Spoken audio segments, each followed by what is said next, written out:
अपनी बुक चाणक्य नीति में आचार्य चाणक्य ने जिंदगी के ऑलमोस्ट हर पहलू की नॉलेज दी है और बताया है कि जीवन जीने का सही तरीका क्या होता है। चाणक्य को भारत के अब तक के सबसे महान थिंकर्स और फिलोसोफर्स में से एक माना जाता है और तभी आज हम उन्हीं की टीचिंग्स में दिए साइकोलॉजिकल लेसन्स को समझेंगे। नंबर 10, जो इंसान अपनी फैमिली से जरूरत से ज्यादा अटैच्ड है वो डर और दुख एक्सपीरियंस करता है, क्योंकि हर सफरिंग की जड़ अटैचमेंट ही है। इसलिए हर इंसान को खुशी हासिल करने के लिए अटैचमेंट से दूर रहना चाहिए। ये चीज हमारे कल्चर में बहुत कॉमन है कि हमारी फैमिली में हेल्दी बाउंड्रीज गायब होती हैं। पेरेंट्स को हमेशा ये जानना होता है कि उनके बच्चे क्या कर रहे हैं, उनके मन में क्या चल रहा है, वो क्या खा रहे हैं, क्या पहन रहे हैं और किससे बात कर रहे हैं। साइकोलॉजी में इस बिहेवियर को बोलते हैं एनमेशमेंट, और जहां एक हद तक इतना कंसर्न फैमिली होने के नाते सही सुनाई पड़ता है, वहीं अगर फैमिली में किसी भी इंसान का ऐसा बिहेवियर 24 घंटे और 7 दिन चलता रहता है तो उनकी वो अटैचमेंट उन्हीं के दुख का कारण बन जाती है। क्योंकि जो भी इंसान अपनी फैमिली से जरूरत से ज्यादा अटैच्ड होता है और उनकी खुद की कोई लाइफ, पैशन या दोस्त नहीं होते, वो दूसरों के बिना खोखला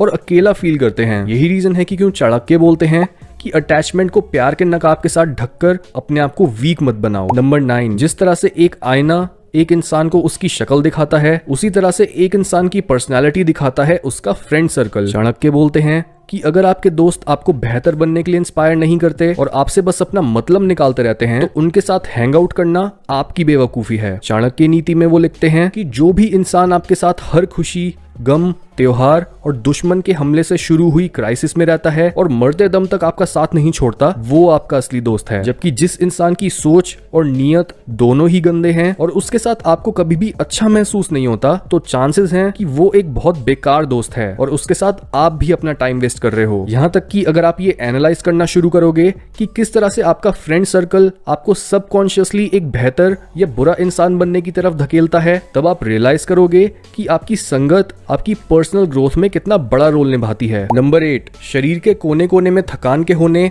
और बदलते मौसम में भी काम करते रहना और इसके बाद भी हर सिचुएशन में सेटिस्फाइड रहना, ये ऐसी 3 क्वालिटीज हैं जो हमें एक गधे से सीखनी चाहिए। यहाँ पर चाणक्य बोल रहे हैं कि जिस जानवर को हम इतना बेवकूफ समझते हैं उसके जीने के तरीके में भी विजडम है और बिल्कुल एक डोंकी की ही तरह हमें भी अपना लोड बिना कंप्लेंट्स के उठाना चाहिए, क्योंकि जो भी हमारी रिस्पॉन्सिबिलिटी है उसे पूरा करना हमारी ड्यूटी है और असली हिम्मत है इस सफरिंग भरे प्रोसेस में खुशी और मीनिंग ढूंढना। बिना इस एटीट्यूड के कोई भी इंसान बिना अपने अंदर कड़वाहट भरे जिंदगी जी ही नहीं सकता। नंबर 7, जिस इंसान का मन स्थिर नहीं रहता वो ना तो दूसरे लोगों के बीच खुशी ढूंढ पाता है और ना ही अकेले। जब वो अकेला होता है तब उसे दूसरों का साथ चाहिए होता है और जब वो दूसरों के साथ होता है तब उसे अकेले रहने का मन करता है। क्योंकि जो भी इंसान अपने मन को कंट्रोल करने में फेल हो जाता है तब उसका मन उसे कंट्रोल करना शुरू कर देता है। तो जब वो दूसरे लोगों के साथ होता है तब ना तो वो उनके साथ खुलकर बात कर पाता या अपने रैंडम थॉट्स की वजह से उनकी बातों पर ध्यान दे पाता है, जिससे उसे क्लोज रिलेशनशिप्स बनाने में बहुत मुश्किल होती है। और जब वो अकेला होता है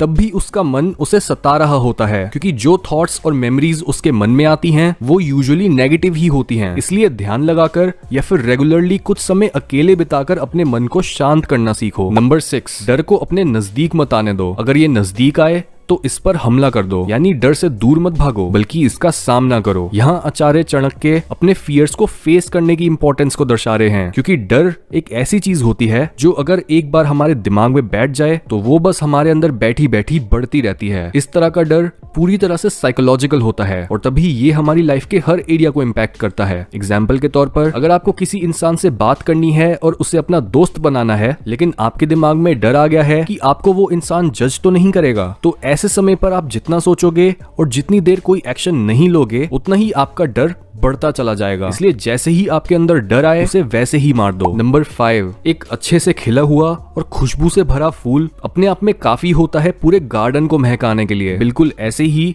एक होशियार और सक्षम बच्चा काफी होता है पूरे परिवार की जिंदगी को बेहतर बनाने के लिए। यहाँ चाणक्य एक ऐसे बच्चे को बड़ा करने की बात कर रहे हैं जो इतना लायक हो कि वो अपने साथ साथ पूरे परिवार को भी आगे बढ़ा सके। वो बोलते हैं कि ज्यादा क्वांटिटी में ऐसे बच्चे पैदा करने का कोई फायदा नहीं है जो बस परेशानियां और दुख बढ़ाते हैं, बल्कि एक ऐसा बच्चा अकेला ही काफी होता है जिसके अंदर कुछ कर दिखाने की भूख और उस पर एक्शन लेने की हिम्मत होती है। बिल्कुल वैसे ही जिस तरह से एक सूखी पत्ती पूरे आंगन को जलाकर राख में बदल सकती है, एक नालायक बच्चा एक परिवार की पूरी हिस्ट्री और फ्यूचर दोनों को ही मिट्टी में मिला सकता है। नंबर 4, जो तुम्हारी बात सुनते हुए इधर उधर देखे उस पर कभी विश्वास मत करो, क्योंकि ऐसे इंसान पर ट्रस्ट करना बहुत मुश्किल होता है जो बात आपसे करे लेकिन साथ ही साथ कुछ ना कुछ सोचता रहे। ऐसा इंसान यूजुअली आपसे बस अपना काम निकलवाना चाहता है और जल्दी से जल्दी उस कन्वर्सेशन को खत्म करना चाहता है। इसलिए अपने आप को ऐसे लोगों से दूर रखो जो आपसे बात करते हुए आप में इंटरेस्ट नहीं दिखाते और इतनी हिम्मत नहीं रखते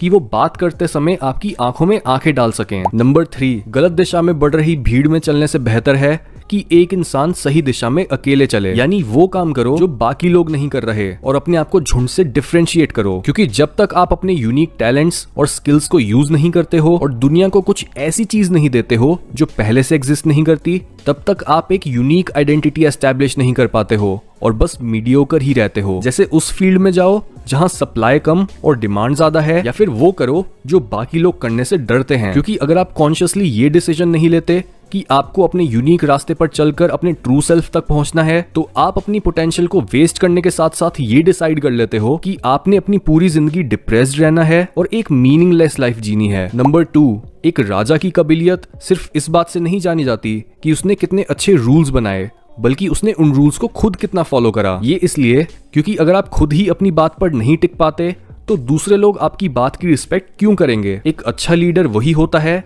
जो खुद के साथ भी उतना ही स्ट्रिक्ट होता है जितना वो दूसरों के साथ होता है। इसलिए दूसरों को एडवाइस देने और उन पर उंगलियां उठाने से पहले ये देखो कि क्या आप खुद वो सब चीजें कर रहे हो जो आप दूसरों से एक्सपेक्ट करते हो। नंबर 1, अधिक सीधा साधा होना भी अच्छा नहीं है। सीधे पेड़ पहले काट लिए जाते हैं और टेढ़े मेढ़े पेड़ बच जाते हैं। ये चाणक्य के सबसे पॉपुलर कोट्स में से एक है। वो बोलते हैं कि कभी भी ऐसे इंसान मत बनो जिसका लोग फायदा उठा सकें, और ना ही ऐसे इंसान बनो जो दूसरों का फायदा उठाता है। ज्यादातर समय जो लोग अपने आप को अच्छा समझते हैं वो दूसरों के साथ तो बुरा नहीं करते, लेकिन जब कोई दूसरा उनके साथ बुरा करे तो वो उसे भी नहीं रोक पाते। यानी जो लोग समझदार और पावरफुल नहीं होते उनका फायदा उठाना सबसे आसान होता है। इसलिए हिम्मत वाले बनो। इसलिए नहीं क्योंकि उससे आपको दूसरों को दबाना है, लड़ना है या उनका फायदा उठाना है, बल्कि आपके अंदर हिम्मत और थोड़ा टेढ़ापन इसलिए जरूरी है ताकि दुनिया आपको ना दबा सके। चाणक्य बोलते हैं कि अगर एक सांप जहरीला नहीं है, उसे तब भी अपने आप को ऐसे ही दिखाना चाहिए जैसे वो किसी की भी जान ले सकता है।